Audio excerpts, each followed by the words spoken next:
আমরা আজকে Baruipur super speciality hospital এখানে এসেছিলাম এবং এখানে সুপার, ডেপুটি সুপার ওনাদের সাথে কথা বললাম।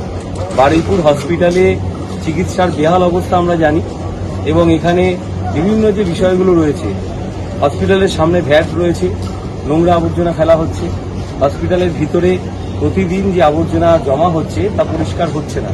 এই লাস্ট 2-3 দিন ধরে হচ্ছে, তাও দেখলেন কি পরিস্থিতি আছে। সাথে সাথে হসপিটালের মধ্যে একটা বাথরুম রয়েছে যেটা 24 আওয়ার্স খোলা থাকে না। তো এখানে যারা পেশেন্ট পার্টি আছে তাদের প্রচণ্ড অসুবিধা হয়।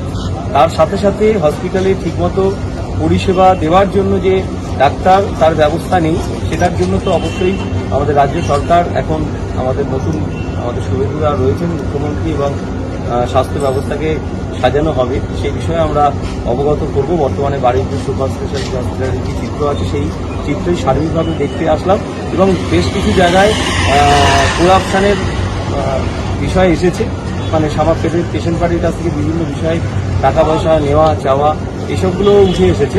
তো আজকে আমরা এখানে ভিজিট করলাম এবং সুপার প্রতিশ্রুতি দিলেন।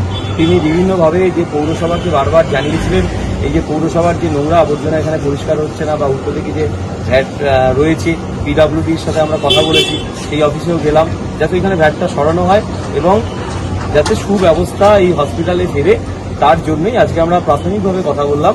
আবার আমরা আসবো, সপ্তাহখানেক বাদে আসবো, উনি চিঠি করুক এবং আমরাও পিডব্লিউডি এবং পৌরসভা সবার সাথে কথা বলবো।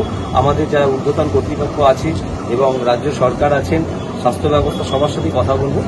তো এই বিষয়ে আজকে এসেছিলাম। নমস্কার, বিশ্বজিৎ পাল, বারুইপুর পশ্চিম বিধানসভার বিজয়ী প্রার্থী।